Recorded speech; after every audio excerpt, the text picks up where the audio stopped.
Speaking of rivalries, here is how Harvard has been getting the best of Yale lately. They've been doing it on video. The latest spoof from the On Harvard Time comedy group sent a group of Crimson students to New Haven, where they actually convinced Yale students to sign a petition that the Bulldogs invest too much money on the school's football team.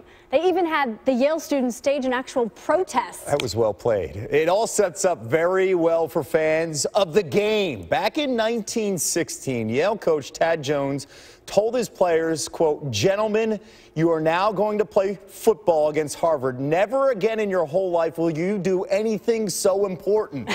Now, here's what's at stake on Saturday in the oldest rivalry in American sports. Harvard can clinch an Ivy League title and a perfect season if they beat their biggest rival, who enters the showdown 8-1. Just a little bit at stake. Harvard looking for their 8th straight win against Yale, and Michelle Steele is with the coach looking to lead them there this morning. Michelle, out to you.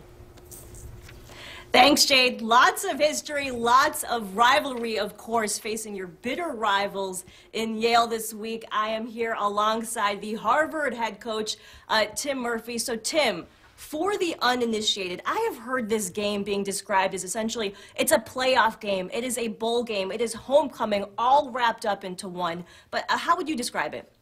Well, I describe it as a great rivalry. I think, if you're in the SEC, you think of Auburn, Alabama.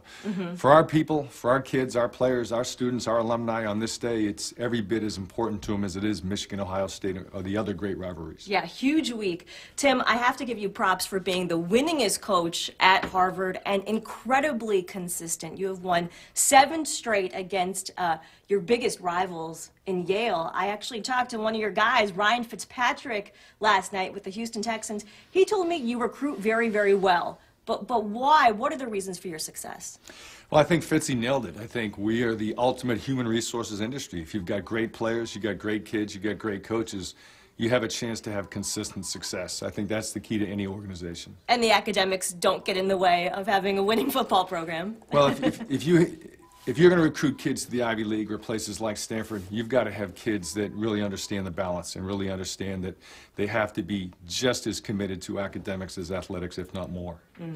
I do have to bring up something that happened apparently over 100 years ago in Harvard lore. There was a coach, a legendary coach, who apparently strangled a bulldog in the week that they were supposed to play Yale. Would you ever do that? And then if not, what is your message? To students this week, student athletes this week? I'm not sure we're going to get the Bulldog thing done, but the bottom line is that there's an intensity about this rivalry. There's a lot of festive things going on. This is an incredible pageantry, and having ESPN Game Day has just been phenomenal. Everybody's excited. I think if you ask the players and coaches, we play in about an hour.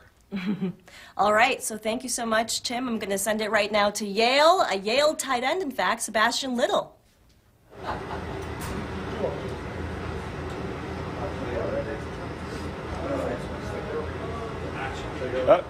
Thank you, Michelle. Here, I'm Sebastian Little with the Yale football team.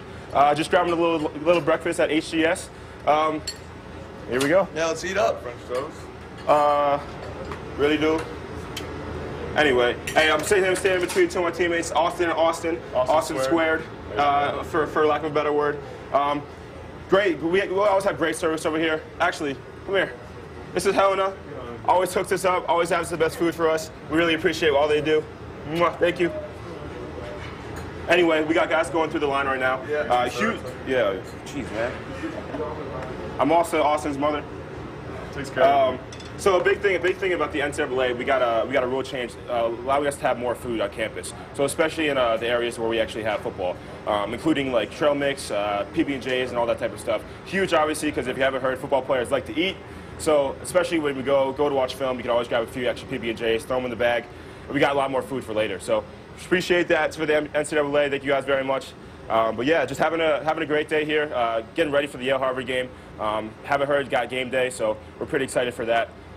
Honestly, just taking it one step at a time, looking for the process and not the outcome. So very focused on that as a team.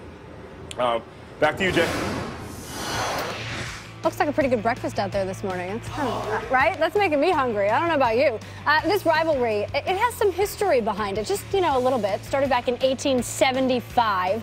been pretty close over the years. Yale leads the all-time series, 65 wins to Harvard's 57. There have been 8 ties in it. Harvard, well, as we mentioned, they have the edge lately. They've won each of the past 7 meetings, but the Yale guys, they're eating up this morning, getting ready for a big one this weekend. Game day's there.